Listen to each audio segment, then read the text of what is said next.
só os céus para te abençoar. Quero estar convidando o irmão William Costa para estar trazendo a palavra e você continue adorando.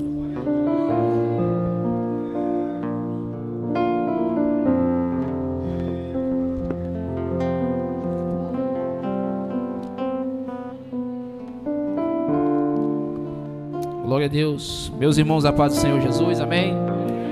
Eu quero glorificar a Deus pela oportunidade de estar mais uma vez convosco aqui nesta igreja, esta casa de oração.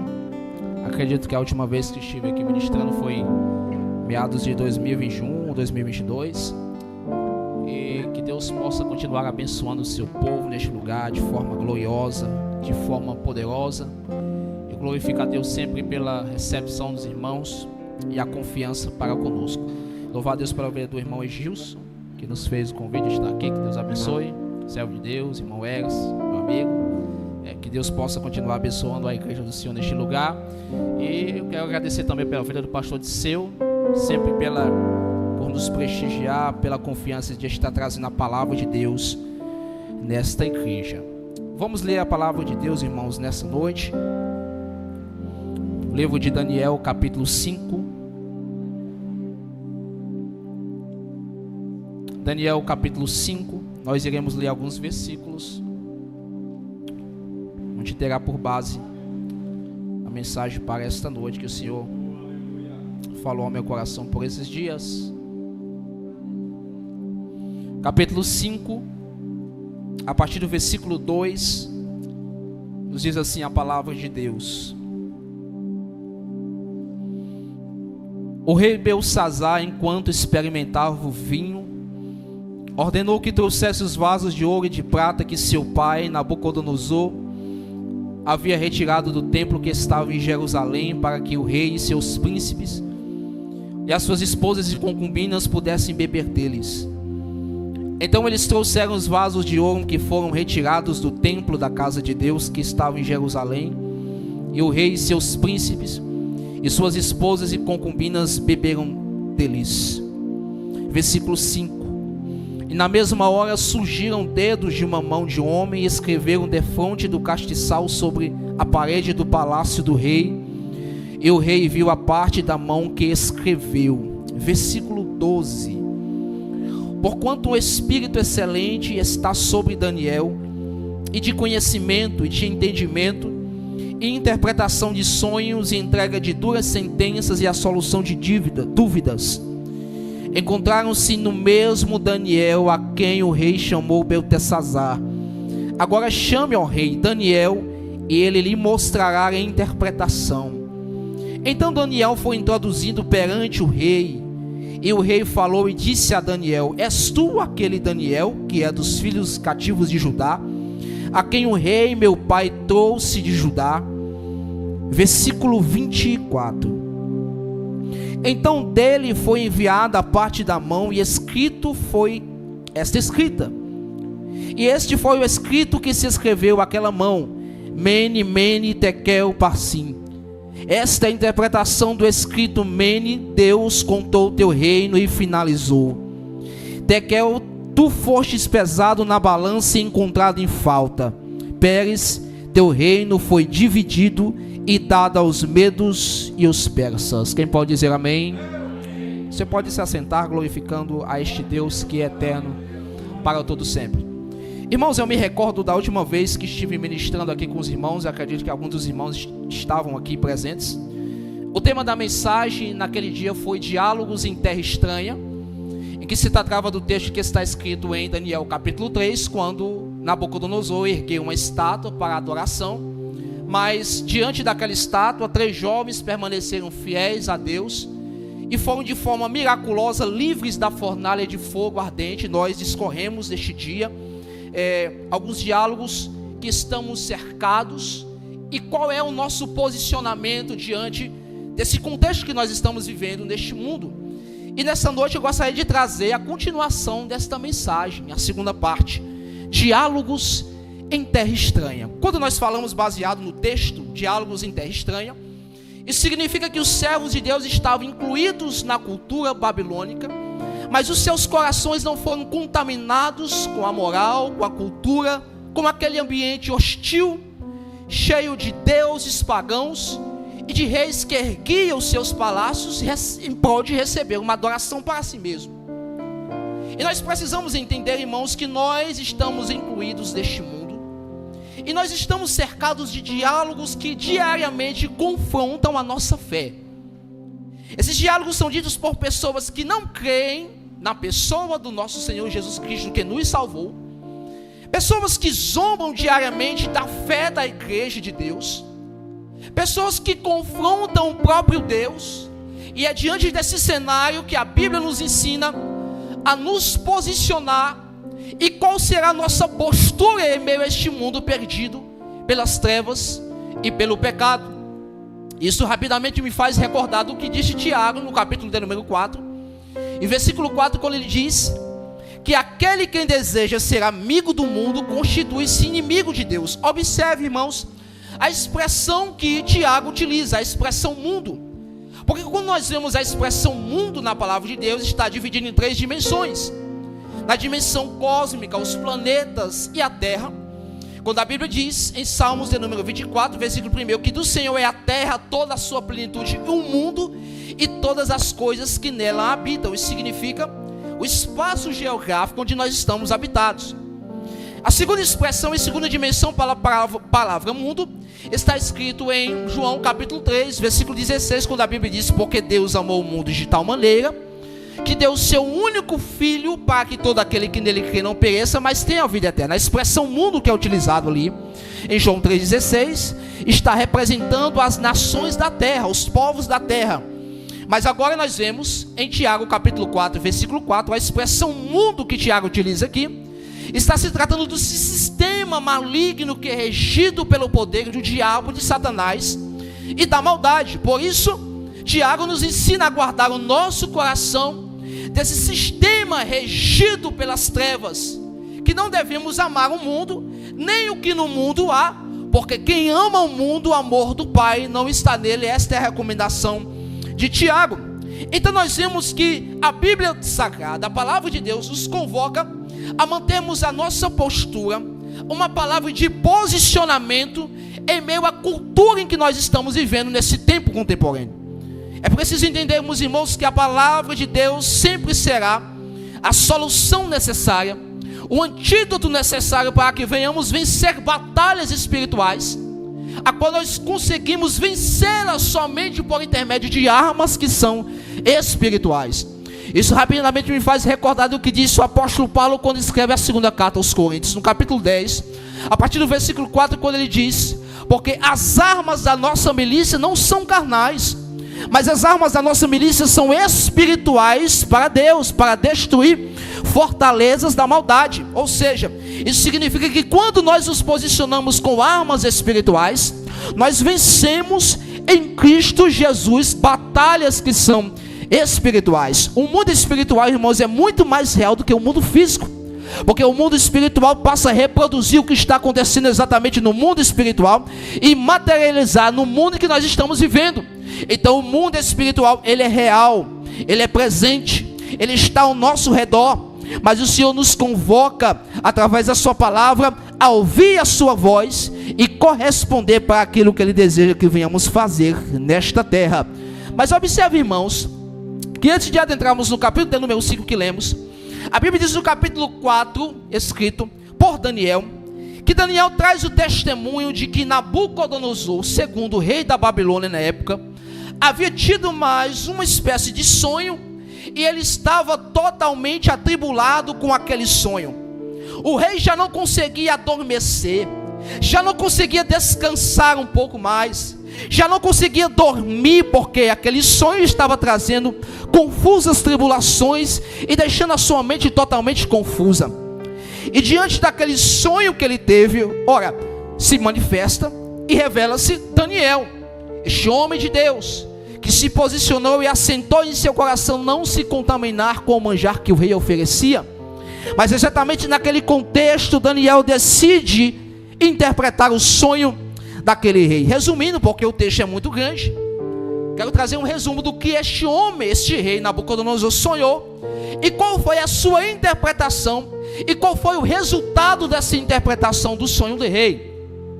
Diz a Bíblia que o rei Nabucodonosor teve um sonho, e este sonho, ele observava que havia uma árvore que crescia de forma muito gloriosa até os céus, e é uma árvore muito frutífera.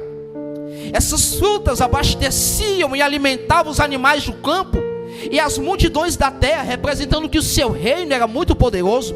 De fato, o reino babilônico era o reino mais poderoso da terra nesta época. Mas o que aconteceu?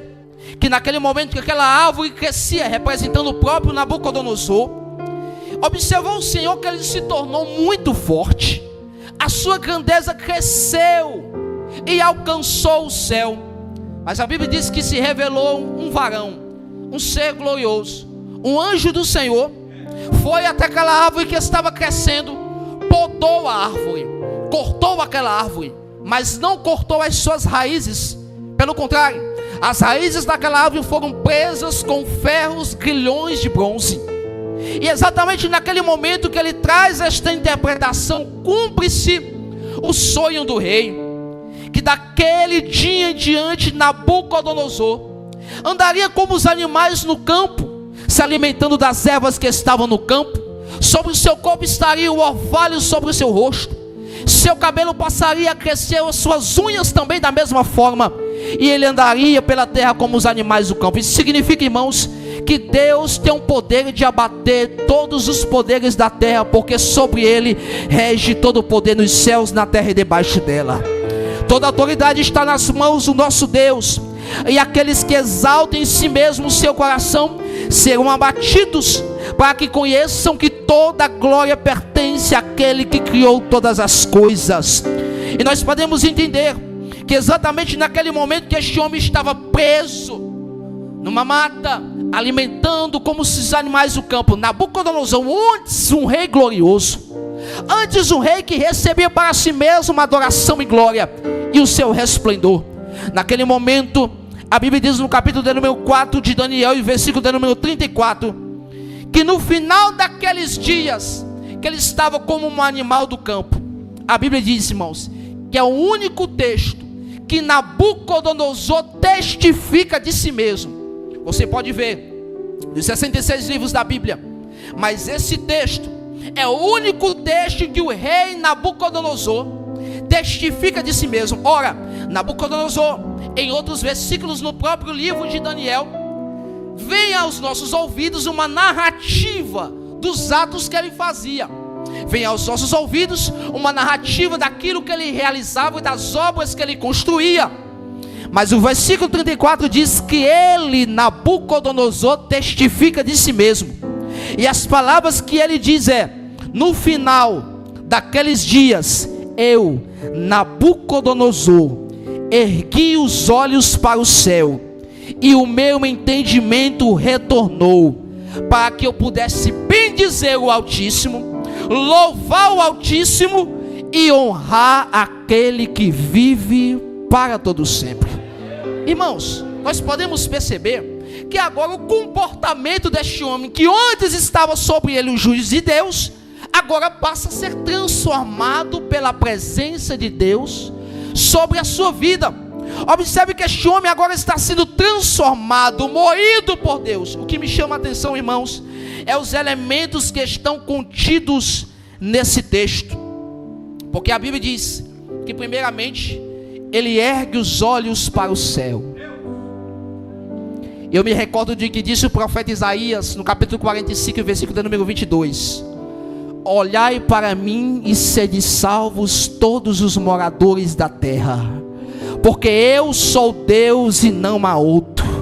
É o Senhor chamando a atenção do seu povo para que possam olhar a Ele no dia da necessidade. A Bíblia diz em Salmos de número 121, a partir do versículo de número 2: eleva os meus olhos para os montes, de onde vem o meu socorro? O meu socorro vem do Senhor que fez os céus e a terra. Irmãos, a única forma de mudança interior, a única forma de uma transformação de comportamento e de moral, é olhando para aquele que está sentado no seu trono, que criou os céus e a terra, Observe, irmãos, e que o sonho do rei, quando é interpretado naquele momento, como eu disse no início, apenas o tronco é cortado, apenas o tronco é podado, e o que acontece depois? As raízes permanecem intactas naquele momento. Isto é a simbologia, irmãos, de que aquilo que Deus começa, Ele conclui a obra. Porque a raiz estava no chão, estava presa, mas estava no chão. Estava presa com grilhões de ferro e de bronze, mas estava no chão. Mas eu me recordo do que disse o escritor Jó, no capítulo de número 14, versículo de número 7, disse Jó em sua palavra: porque há esperança para a árvore que um dia foi cortada, e a árvore que um dia foi cortada brotará renovo sobre ela. O tronco pode ter sido morrido, mas as águas de Deus virão para fazer produzir frutos ainda mais. Às vezes Deus pode nos colocar, irmãos, em posições de disciplina, porque Deus sabe que somos orgulhosos. Naturalmente o nosso coração é tendencioso ao orgulho, à arrogância, a andar segundo os nossos próprios pensamentos. Aí a presença de Deus chega sobre nós dizendo: eu vou te disciplinar por alguns dias, a minha palavra estará para te corrigir, para que reconheças que grande sou eu, quem opera sou eu. Eu vou cortar a tua árvore, eu vou cortar os teus galhos, eu vou cortar os teus rebentos, eu vou cortar os teus galhos, para que tu entendas que eu sou Deus que tem o controle de tudo. Aí quando Deus corta, irmãos, machuca, é um processo doloroso. Muitas vezes não entendemos: Senhor, porque o Senhor está fazendo desta maneira? É o Senhor nos ensinando, porque quem disciplina é aquele que ama, é aquele que cuida, é aquele que está ao nosso lado. Mas ao tempo certo, ao tempo determinado, ao tempo construído por Deus, as raízes brotam novamente, a água rega a raiz novamente, o Senhor faz crescer a árvore novamente. E eu tenho uma palavra para você nesta noite, irmãos, debaixo da autoridade de Deus. Você pode ter chegado aqui entristecido, cabisbaixo, quem sabe debaixo de uma disciplina da palavra de Deus, mas o Senhor está dizendo para a tua vida: ainda não se findou o que os homens pensam sobre ti. O projeto que eu comecei sobre a tua vida é apenas o processo daquilo que eu ainda hei de realizar sobre a tua vida. Ainda tem raiz aí. A árvore crescerá para a minha glória, produzirá frutos para o meu reino, porque eu sou Deus que sou exaltado na terra. Primeiramente, Nabucodonosor teve que reconhecer com todo o seu coração a necessidade de se prostrar, irmãos, diante do Deus que vive para todo sempre. E após aquele episódio, quando aquele rei que antes era um rei terrível, cruel, se rende aos pés do Altíssimo, no capítulo 5 surge um homem chamado Belsazar. Belsazar era neto de Nabucodonosor II. Mas as atitudes que este homem teve não foram atitudes de exemplo de arrependimento como seu avô no passado teve. Pelo contrário, os exemplos que este homem tomou foram os exemplos de crueldade que o passado um dia sepultou de Nabucodonosor. A Bíblia diz no capítulo 5, versículo número 1, que Belsazar organiza uma grande festa para 1000 homens, prepara os seus banquetes para a adoração dos deuses da Babilônia. E Belsazar, enquanto experimentava o vinho, ele, irmãos, não se satisfez. Sabe quando a pessoa está totalmente embriagada pela crueldade e os desejos do seu próprio coração? Não há limites para ela. Ela deseja ultrapassar os limites e muito mais além do que os homens podem pensar. Ele ultrapassa os limites e chega nos ambientes dos átrios do Senhor. Porque a Bíblia diz no versículo número 2, que Belsazar, não se satisfazendo, ordenou que trouxesse os vasos de ouro, vasos de prata que seu pai, o seu avô Nabucodonosor, havia retirado do templo de Jerusalém para beber neles. Observe que os vasos de ouro e prata eram utilizados em consagração e adoração no templo do Senhor em Jerusalém. No passado, Nabucodonosor havia trazido os vasos de ouro e de prata para a Babilônia, aqueles vasos que eram consagrados para o Deus eterno. E começou a festa naquele momento. Começou a baderna, começou uma espécie de barulho, começou uma grande festividade, com seus homens nobres, com seus príncipes, com suas esposas e concubinas, e eles festejavam. E no versículo 4 diz que eles beberam vinho e louvavam a deuses de ouro, de prata, de pedra e de madeira. Este era o comportamento desses homens. Eu quero trazer o primeiro diálogo, que é o diálogo dos escarnecedores. Observe a narrativa que está no versículo 2. Eles trouxeram para beber nos vasos que eram sagrados escárnio, zombaria, profanação diante daquilo que foi consagrado para a sessão ao Senhor. Eles estavam profanando os objetos do templo. Irmãos, e nós estamos vivendo um tempo de escárnio e zombaria. Isto tudo é feito de forma consciente na mente dos homens. E essas formas de escárnio e zombaria, irmãos, se espalham de forma muito rápida. As redes sociais possuem um poder de potencializar de forma muito ágil a zombaria e o escárnio com as coisas de Deus.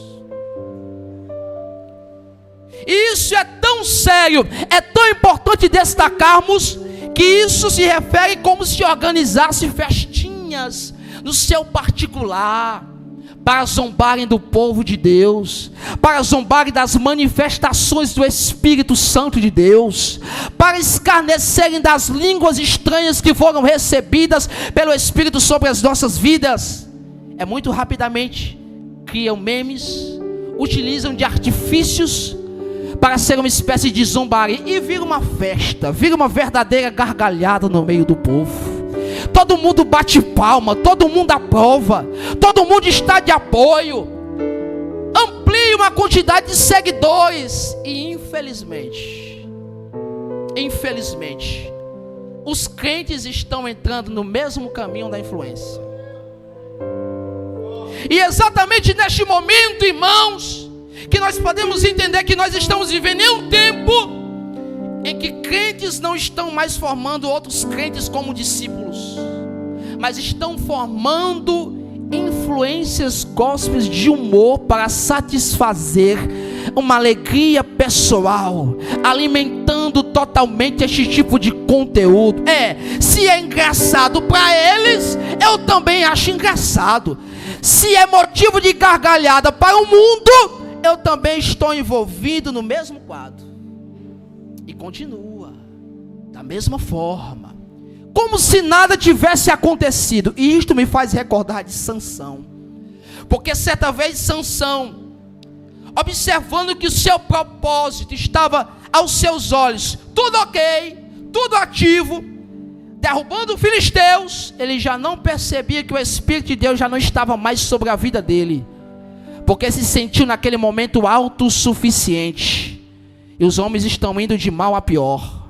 Mas a palavra de Deus para as nossas vidas é: cuidado com a roda dos escarnecedores. É perigosa. É um caminho a ser trilhado, parece um atalho, mas destrutivo. E nós observamos, irmãos, em nosso contexto, que nós, claro, desejamos o Espírito Santo, desejamos ardentemente a presença do Espírito Santo. Infelizmente, muitas pessoas clamam por presença de Deus, clamam pela manifestação de Deus, clamam pelo fogo de Deus. Há os sinceros, outros que desejam aparentemente, mas como muitas pessoas podem desejar a presença de Deus, se diariamente estão escarnecendo dos dons que Ele ofereceu gratuitamente à igreja?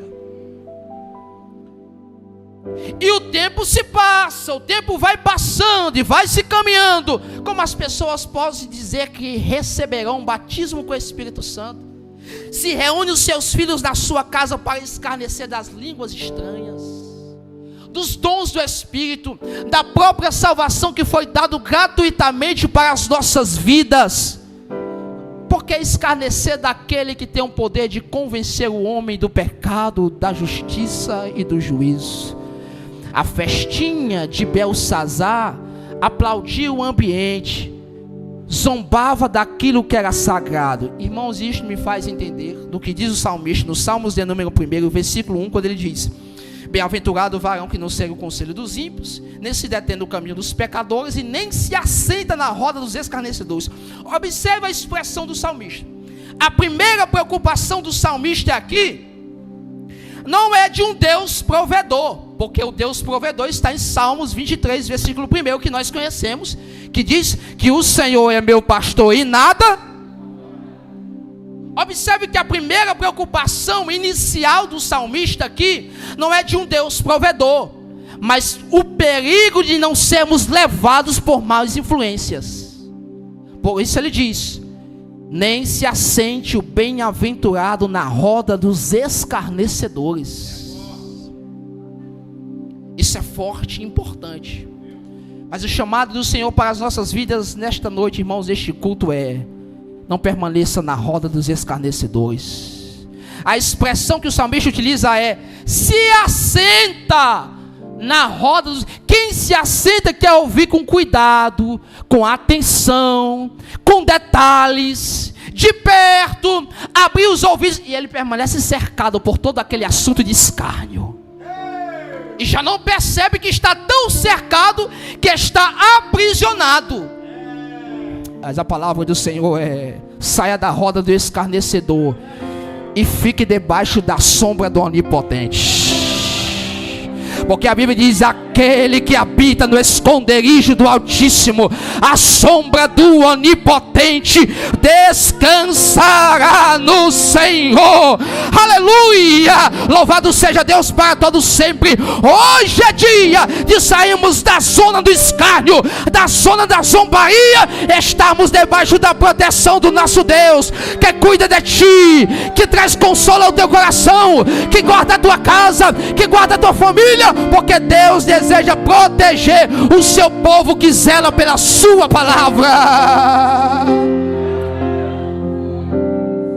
Mas é exatamente nesse momento, irmãos, que nós vemos que o Senhor está agindo contra as ações de Belsazar. Porque a Bíblia diz no versículo de número 5 que na mesma hora surgiu na parede uns dedos de uma mão humana escrevendo na parede. E ele não entendia, não compreendia o que estava acontecendo. A reação do rei naquele momento não foi das melhores, porque a reação naquele momento foi tribulação. E a Bíblia está escrito: os joelhos batiam uns nos outros. Medo, irmãos. Ele não havia visto algo igual naquele momento. Tremeu de medo, como diz, tremeu as bases naquele momento e não entendia o que estava acontecendo. Era algo sobrenatural aos olhos daquele homem. A Bíblia diz que o Senhor não escreveu na cadeira, não escreveu na mesa, não escreveu na roupa, escreveu na parede. Todas as vezes, irmãos, que nós falamos de parede, falamos de estrutura firme, de uma estrutura que foi edificada com muito cuidado. O Senhor estava dizendo a Belsazar: Belsazar, assim como as paredes do teu palácio sustentam a tua estrutura, eu sou o Senhor que mexo nas estruturas do teu reino.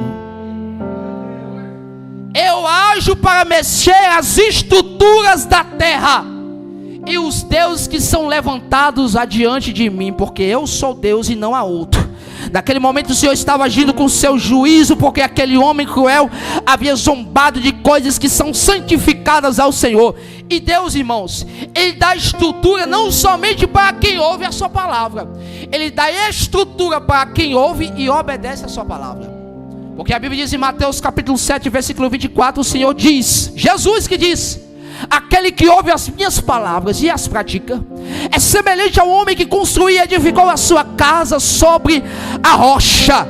Isso é a simbologia de uma casa que está edificada na rocha inabalável, o Senhor dos exércitos, aquele que está conosco. Por isso a palavra de Deus traz este alimento ao nosso coração, este encorajamento: continue de pé, porque quem honra a Deus, Deus sustenta na terra. quem vive no altar de Deus recebe a sua proteção e permanece edificado no Senhor. Irmãos, as pessoas são facilmente atraídas por aparência. É muito bonito ver uma parede edificada e a pintura que está sobre ela, e não sabemos o que está por trás dela. E muitas vezes o Senhor rebateu os fariseus dizendo: vocês são bonitos por fora, aparentemente por fora são belos, são agradáveis à vista, mas por dentro não passam de sepulcros caiados, estão mortos, destruídos por dentro. Mas eu creio, irmãos, que enquanto muitos vivem de aparência espiritual, no público você vive edificando as paredes espirituais no secreto, na tua casa, no teu quarto. E foi dito nesta noite pelo nosso irmão: continua construindo, continua construindo, continua edificando o teu edifício espiritual, porque Deus é o Deus que está cuidando do seu povo neste lugar. Na vida daqueles que decidem edificar no secreto raízes espirituais, através da adoração diante daquele que é digno de todo o poder. Louvado seja o nome do Senhor para todos sempre. O segundo diálogo é o diálogo das testemunhas. Irmãos, exatamente naquele momento, o rei já estava como estava, atribulado. Precisava de um alívio para a sua alma e para a sua mente. Mas a Bíblia diz, no capítulo 5, versículo de número 12, que a rainha testifica de Daniel. Cá para nós, irmãos, varões de Deus, as mulheres são ou não são detalhistas? Não observam com cuidado as coisas? Em meio àquele reinado babilônico, ela pôde identificar, a rainha pôde observar com cuidado que havia entre o povo um homem de Deus, um representante de Deus, para trazer a interpretação do que estava escrito na parede. E ela diz as seguintes palavras: porque há um homem de entendimento, de sabedoria, a quem o rei Nabucodonosor, teu pai, eu digo, conhecia. Porquanto ele tem um espírito excelente de conhecimento, de entendimento, de interpretação de sonhos, entrega de sentenças, solução. Irmãos, homem do currículo grande, crente. Daniel era um homem crente. Mas nós observamos aqui o diálogo das testemunhas. Nós estamos diariamente rodeados de uma tão grande nuvem de testemunhas. É isso que a Bíblia diz, por intermédio de Hebreus, no capítulo 12, versículo 1. Nós estamos rodeados de uma tão grande nuvem de testemunhas, e devemos nos livrar de todo embaraço para nos aproximar da presença de Deus. A Bíblia diz também em 2 Coríntios capítulo 3, versículo 2: vocês mesmos são a nossa carta, escrita em nosso coração, conhecida e lida por todos. As testemunhas nos observam diariamente. O que me chama a atenção, irmãos, é o seguinte detalhe: porque a rainha diz, há um homem que habita sobre ele um espírito excelente. Em outras versões diz, ele tem um espírito excelente. Observe esse detalhe. Ela não diz algo condicionado ao passado de Daniel. Ela diz algo referente ao presente de Daniel. Nele habita presente. Nele tem presente. Ele ainda tem alguma coisa de Deus sobre ele. Isso é notório.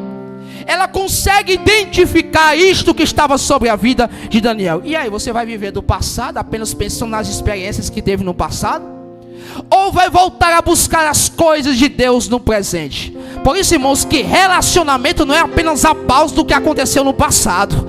Relacionamento com Deus é baseado no nosso presente e o nosso relacionamento com Deus.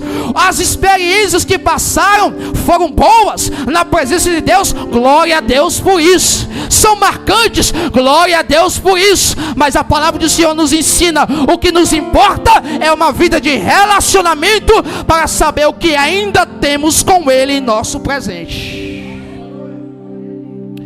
Nós precisamos fazer parte, irmãos, da geração que não tinham. Não seja conhecida como aqueles que tinham. A minha igreja tinha. Naquele tempo tinha. No passado acontecia. E no hoje. Porque a Bíblia diz que Deus é o mesmo hoje, ontem e eternamente. Onde está o Deus que ainda age em nosso meio hoje pelo seu poder? Nós precisamos entender que nós devemos fazer parte da geração que tem a palavra, que tem a oração, que tem a força para erguer aquele que caiu pelo caminho. Porque a Bíblia diz que nós temos acesso à presença de Deus. Quando Paulo escreve a primeira carta aos Coríntios, no capítulo 4, versículo 1, ele diz: vocês são ministros de Deus e dispenseiros dos mistérios de Deus. É para quem gosta de mistério mesmo. Os mistérios de Deus. Aquela expressão que Paulo utiliza naquele momento ali, irmãos, dispenseiros de Deus, ele está se referindo a uma espécie de dispensa espiritual. Eu acredito que todo mundo tem uma dispensa em casa, onde guarda os seus mantimentos para alimentação. Guarda tudo ali, bem guardadinho, bem protegido. É isso que ele está dizendo. Vocês são dispenseiros. Vocês têm acesso a essa dispensa espiritual. Portanto, Deus não mudou. O mesmo Deus que operou no passado ainda opera em nosso presente. Ele te dá graça, Ele te dá palavra, Ele te dá revelação, Ele te dá cânticos espirituais, porque Ele é Deus, porque Ele é Deus, porque Ele é Deus, porque Ele é Deus, porque Ele é Deus. Oh glória, oh glória. E a sua presença está neste lugar dizendo para o teu coração: eu te dou ainda nesta noite renovo, eu te dou ainda nesta noite a minha força, eu te dou ainda nesta noite o meu poder, eu te dou ainda nesta noite revelação da minha palavra, porque eu sou Deus que revela a minha graça sobre o meu povo. Eu vou deixar um tempo para você glorificar este Deus que está nos céus.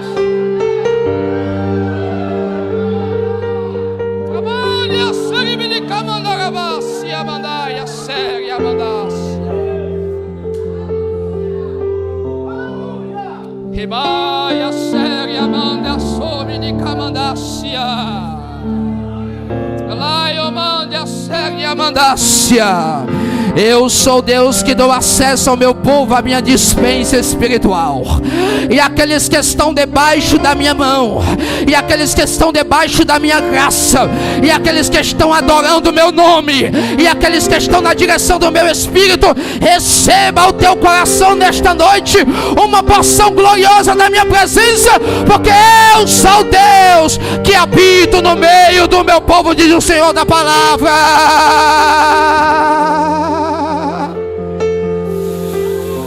Nós não faremos parte da geração daqueles que se passaram. Faremos parte da geração daqueles que perseveram e possuem sobre si algo de Deus. Quem tem algo de Deus aí, glorifica o nome dele, porque Deus é o Deus que recompensa o seu povo. Oh glória! Por qual motivo as pessoas se recordam de nós? Daniel decidiu deixar o seu legado, deixar o seu ambiente preparado para as próximas gerações, porque ele mesmo testemunhou que pessoas estavam ao seu redor testemunhando que ele era verdadeiramente um servo de Deus. O terceiro diálogo é o diálogo dos prepotentes. E quando usa essa expressão prepotente, significa de pessoas que são orgulhosas e arrogantes, que era o caso do rei Belsazar. Porque a Bíblia diz no capítulo 5 e versículo número 13, que Daniel se apresenta, aquele homem de um currículo cheio da presença de Deus, diante de Belsazar. E ele faz a seguinte pergunta a Daniel: és tu, Daniel, aquele dos cativos de Judá? Observe a expressão que ele utiliza. Observe que neste momento Belsazar está numa posição de orgulho, de prepotência, de arrogância, diante da autoridade dos cargos que possuíam como homem poderoso na época. És tu cativo? Ele poderia muito bem elogiar Daniel pelas qualidades, irmãos, que ele possuía. Ele poderia muito bem se apresentar diante de Daniel dizendo as seguintes palavras: és tu aquele homem de um espírito excelente? Mas ele diz: és tu dos cativos? Irmãos, de todas as vezes que nós falamos a expressão cativo, isso se refere a uma prisão, a grilhões que estão amarrando e prendendo alguém. Mas foi esta expressão que ele utilizou naquele momento. Belsazar é a representação desse sistema e deste mundo, tentando nos fazer lembrar do passado que o Senhor já nos perdoou. Sabe quando chega alguém para você e diga assim: agora até é crente, né? Estava no mundo, estava na balada, estava na droga, estava fumando pino de crack, estava lá, estava na prostituição, agora diz que é crente. Tu não era cativo? Eu te conheço como cativo. E traze à memória aquilo que passou e aquilo que Deus já perdoou. As oportunidades que o mal utiliza é para nos rotular baseado em nosso passado. Mas o Senhor se posiciona de modo diferente. Porque o Senhor não nos rotula pelo passado de pecado e de destruição que um dia tivemos. Mas o Senhor nos dá qualidades de servo. Porque nós possuímos em Deus uma identidade. A Bíblia diz em João capítulo 1, versículo 12: todos aqueles que receberam a Jesus, deu-lhes o poder de serem chamados filhos de Deus. Primeiro, filhos de Deus. Segundo lugar, a Bíblia diz em 1 Coríntios capítulo 6, versículo número 11: mas foram lavados, santificados e fossem justificados em nome do Senhor Jesus. O apóstolo Pedro também diz a respeito da identidade da igreja do Senhor: vós sois nação eleita, sacerdócio real, povo adquirido, nação santa, propriedade peculiar de Deus, aquele a quem Deus chamou das trevas para a sua maravilhosa luz. Deus nos concedeu uma identidade não baseada no passado, mas uma identidade baseada na sua glória. Hoje você é filho adotado, hoje você é filho de Deus, você foi lavado, santificado, justificado nele. Hoje você pode glorificar a Deus, tomar posse dessa promessa, porque você foi comprado pelo sangue dele. A igreja de Deus possui consigo uma identidade. Tome posse desta palavra com todo o seu coração. Alguns jovens se apresentam diante de mim e perguntam: parece que nada está ruim para ti, parece que as coisas que vão de mal a pior aparecem sorrindo. A questão e o segredo é: tome posse com todo o seu coração das promessas que Deus já trouxe a você. Se Deus já te disse eu te perdoo e acabou. Se Deus te disse tu és filha, é filha e acabou. E nada pode revogar aquilo que Deus trouxe ao seu povo nesta terra. Foi Ele que disse, decamandácia. Foi Ele que disse. E o Senhor está dizendo pela sua palavra: foi eu, o Senhor, que te disse. Foi eu, o Senhor, que digo: eu amo a ti mesmo como tu és. Eu guardo a ti mesmo como tu és. Eu te separei a ti mesmo como tu és, porque eu estou te acalentando em meu abraço, estou te sustentando debaixo da minha graça, porque eu sou Deus e como Pai cuidadoso que cuida do seu povo nesta noite. Oh glória, aleluia. Ele também nos concedeu, irmãos, o Espírito da promessa, porque é o Espírito Santo que nos faz relembrar que nós somos filhos de Deus. Por isso a recomendação do apóstolo Paulo, quando escreve a carta aos Efésios no capítulo 4 e versículo 30, ele diz: não entristeçais o Espírito Santo de Deus, os quais estão selados para o dia da redenção. Ele colocou dentro de nós o Consolador fiel, o Espírito Santo, aquele que intercede por nós com gemidos inexprimíveis. E hoje nós podemos dizer: nós somos a habitação do Espírito de Deus. Oh glória! Precisamos tomar posse desta palavra com todo o nosso coração, porque Deus é fiel para todo sempre. E o último diálogo é o diálogo dos mensageiros de Deus. Porque naquele momento, irmãos, ele é convocado, Daniel, para uma missão. E ele precisaria cumprir a missão para a qual foi chamado naquele momento. E o Espírito de Deus estava na vida do seu servo. Impulsionou o seu servo para trazer a mensagem do que estava escrito na parede. Ninguém está entendendo o que está escrito, mas eu sei o que está. Prestar atenção na vida de quem ora e quem busca intimidade com Deus. Você não busca conselho senão com outra pessoa, senão ela mesma. Porque são pessoas que possuem consigo uma reserva espiritual para trazer uma palavra de Deus para quem necessita. Daniel se posicionou desta forma, como um mensageiro fiel, e entrega naquele momento uma mensagem, um veredito de Deus a Belsazar. Ele, como mensageiro de Deus, a partir do versículo número 25, diz: e este foi o escrito que escreveu. Aos teus olhos nada significa, mas aos meus olhos eu sei o que Deus está dizendo. A primeira mensagem: Mene, Mene, contado foi os teus dias e chegou a fim. Sabe o que isso significa, irmãos? Que Deus põe o fim em ciclos que rejeitam a palavra do eterno. O Deus que é eterno põe fim nas coisas.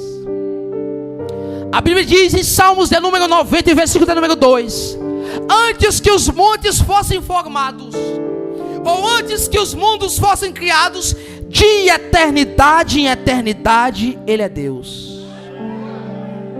Ele é o eterno que põe fim em ciclos que rejeitam a autoridade da sua palavra. Esta foi a primeira interpretação: Mene, Mene. Agora, Tekel, foste pesado na balança e achado em falta. Ora, era um homem que possuía conquistas, riquezas e impérios, mas mexeu em território santo, mexeu em território errado. Isto representa pessoas que se acham autossuficientes, mas estão vazias da presença de Deus. Por isso o texto diz, a interpretação: colocaste foi na balança e eu não estou vendo nada. Deus diz lá de cima: foi achado em falta.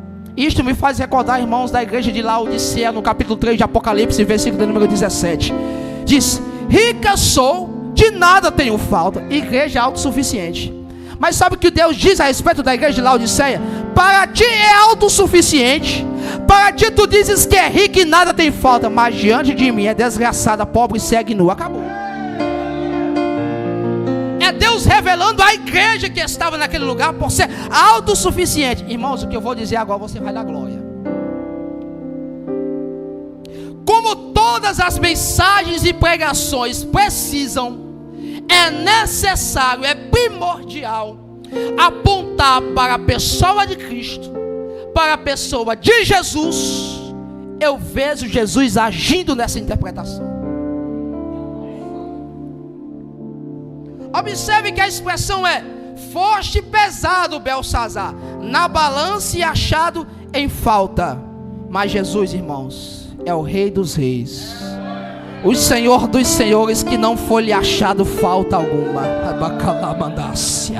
Porque a Bíblia diz em Hebreus capítulo 4, versículo 15, que Ele em tudo foi tentado, mas sem pecado. Os reis desta terra podem ser achados falta diante de Deus, mas o nosso Rei, o Todo-Poderoso, o Senhor do Universo, não foi lhe achado pecado algum, não foi lhe achado falta alguma, porque Ele é Deus perfeito para todo sempre. Isto me faz, irmãos, recordar rapidamente de quando Jesus é conduzido pelo Espírito ao deserto para ser tentado pelo diabo. Isto está escrito em Mateus capítulo número 4. Aí se apresenta no 40º dia da tentação de Jesus, o diabo, o tentador, aquele que gosta de confusão, se apresenta diante de Jesus. Ele apresenta uma proposta para satisfazer a sua carne, dizendo: se tu és o Filho de Deus, ordena que essas pedras se transformem em pães. Mas Jesus estava revestido da presença do Pai, dizendo: está escrito que nem só só de pão viverá o homem, mas de toda palavra que sai da boca de Deus. Não foi achado em falta. Mais uma vez o diabo se apresenta diante de Jesus. Ele leva ao pináculo do templo e diz as seguintes palavras: se tu és o Filho de Deus, diz a palavra, lança-te daqui de baixo, porque está escrito: vem os anjos e dará ordem em teu respeito, para que não tropeces em pedra alguma. Mas ele queria colocar na mente de Jesus, irmãos, uma palavra totalmente distorcida. Mas Jesus estava revestido da palavra, e a resposta de Jesus naquele momento está escrito: não tentarás ao Senhor teu Deus. Mais uma vez Jesus não foi achado em falta, e pela última vez ele se apresenta diante de Jesus, mostra os reinos deste mundo e toda a sua glória, diz as seguintes palavras: tudo isso eu vou te dar, se prostrado me adorares. Mas Jesus, revestindo de autoridade, porque não há falta alguma nele, não pecado algum sobre ele, diz: somente ao Senhor teu Deus adorarás, e a ele servirás para sempre. Este é o Deus da igreja. Ele não pecou, ele não falhou, ele não falha. Ele é o Deus que não possui falta alguma. Ele possui todo o poder em suas mãos, e não há falta na balança, porque os pesos dele são justos e fiéis para todo sempre. Ele foi o homem perfeito que se fez carne para se entregar por nós naquele madeiro. Observe, irmãos, que quando traz Daniel aquela interpretação gloriosa, o texto complementa dizendo que naquela mesma noite, aquele dia de festa se acabou, porque na mesma noite o juízo de Deus veio sobre Belsazar, e se findou naquele momento o seu reinado, e foi morto na mesma noite. Uma festa que terminou em tragédia. E este é o resultado de festas que terminam em tragédia, em destruição, em morte eterna, para todos sempre distante, condenados, fora da presença do Deus eterno. E conclui dizendo: Pérez, teu reino foi dividido e dado aos medos e os persas. Observe que neste momento o Senhor, que é o Todo-Poderoso, faz com que aquele reino que era movido apenas de aparência, de orgulho, é entregue na mão daqueles que agem com sinceridade. Medos e persas. Observe que os medos e persas possuem dois representantes reais. Sabe quem é um representante do Império dos Medos? Um rei chamado Dario. Porque no capítulo 6 de Daniel, quando Daniel, irmão, estava na cova do leão, cercado, aprisionado, quando o Senhor livra de forma miraculosa a Daniel, ele glorifica a Deus. Porque a Bíblia diz em capítulo 6 de Daniel, versículo 26: eu estabeleço, eu Dario, do reino dos Medos, um decreto pelo qual em todo o domínio do meu reino, homens tremam e temam diante daquele que é todo poderoso, vivo e imutável para sempre, porque o seu reino não será destruído e o seu domínio durará até o fim. Belsazar não glorificou a Deus. Deus dá o seu reinado para aqueles que glorificam ao seu nome. O reino dos persas é um rei chamado Ciro. A Bíblia diz em Esdras capítulo 1, versículo de número 2: disse Ciro: assim diz Ciro, rei da Pérsia: o Senhor Deus dos céus tem me dado todos os reinos da terra, e me encarregou de edificar uma casa em Jerusalém para o Senhor. Belsazar não glorificou a Deus, zombou de Deus. O reino é dado para aqueles que glorificam ao Deus que está nos céus.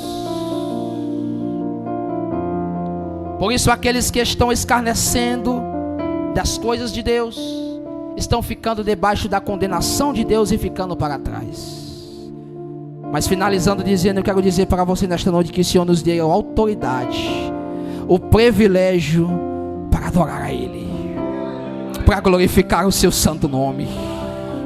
E nós fazemos parte, irmãos, não do diálogo dos zombadores, não.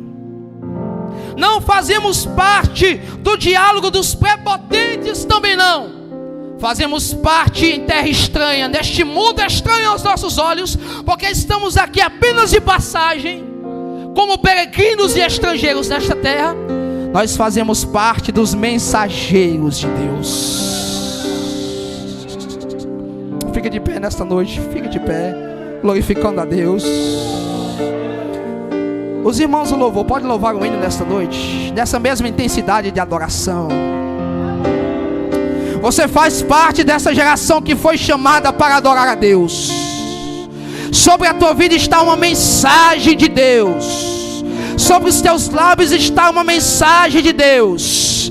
Em meio a uma terra de zombadores e escarnecedores, em meio a uma terra de prepotentes, em meio a esta terra que parece estranha aos nossos olhos, você possui a mensagem de Deus. Você possui o Espírito de Deus. Você possui a autoridade de Deus. Você possui a graça de Deus sobre a tua vida, porque o nosso Deus é o Deus que nos protege na terra e guia o seu povo para glorificar o nome dele. Minha trajetória, aleluia, é marcada por... Glorifica este Deus que está sentado no seu trono, que deseja receber a nossa adoração neste lugar. Minha esperança, oh glória,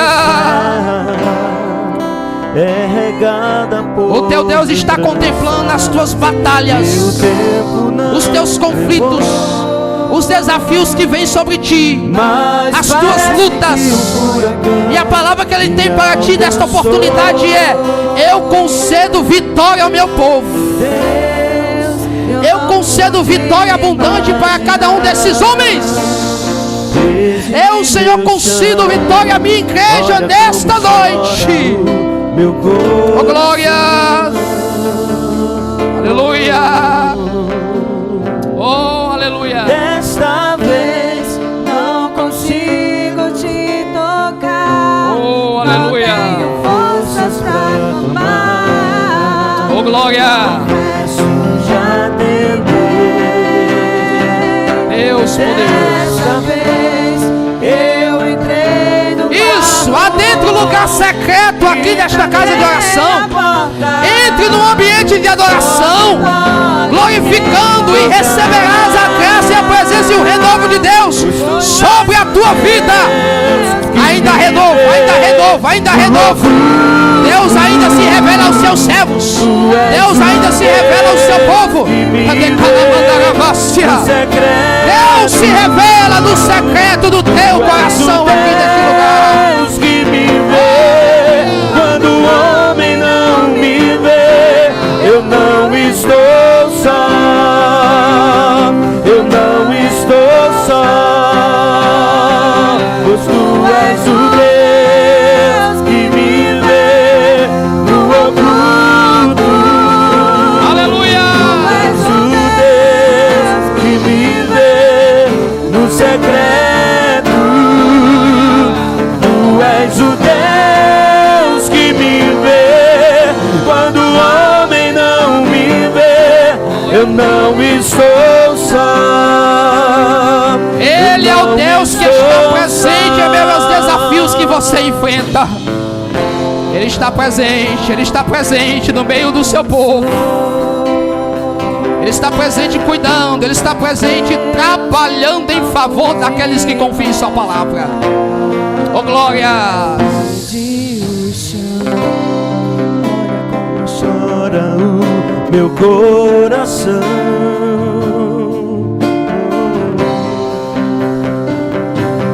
Dessa vez não consigo te tocar. Não tenho forças pra clamar. Confesso, já tentei. Dessa vez eu entrei no quarto e tranquei a porta.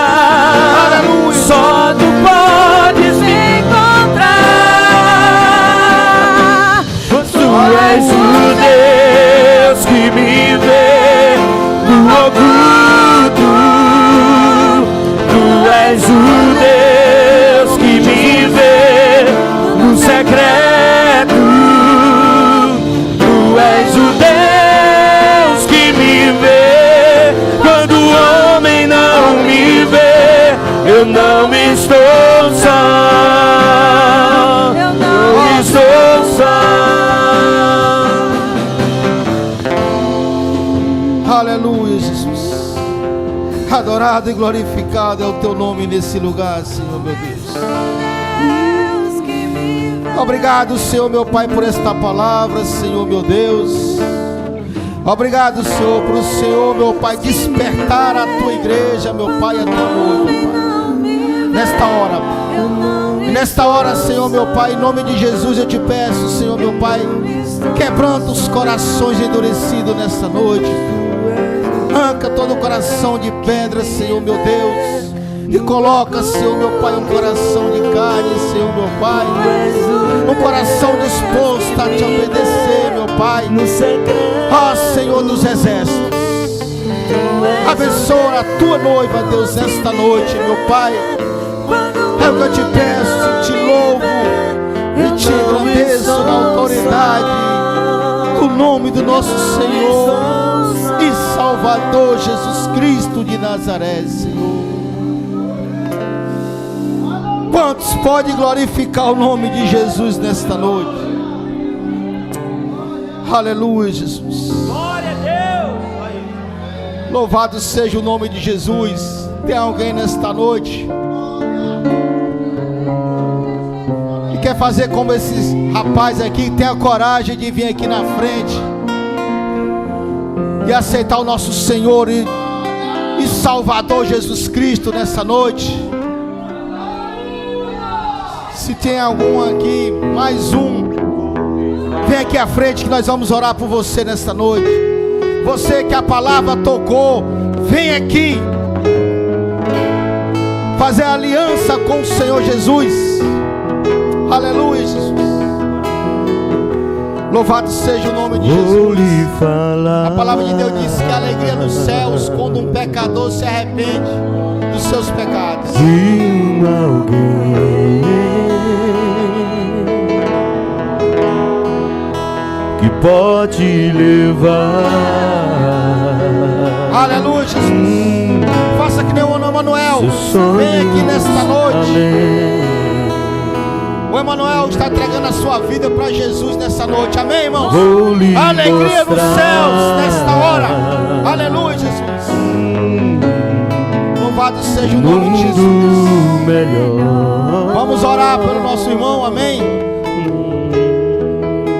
Senhor Deus e eterno Pai, em nome do nosso Senhor e Salvador Jesus, Pai, nós te apresentamos nesta hora o Emanuel, Senhor, meu Pai, que significa Deus conosco, o seu nome, meu Pai. Nesta noite ele está fazendo uma aliança contigo, Senhor. Pega os seus pecados, lança no mar do esquecimento, meu Pai. Escreve o seu nome no livro da vida, Senhor, meu Pai. E começa, Senhor, meu Deus, a derramar a tua graça, a tua misericórdia, Senhor, meu Pai, sobre essa vida, meu Pai. E cobre o teu filho, meu Pai, da cabeça às pontas dos pés, meu Pai. E nesta hora, Senhor, meu Pai, abençoa, Senhor, meu Pai, derrama graça. Vimos seus pés vacilantes, firma no Evangelho, na rocha que é o Senhor Jesus.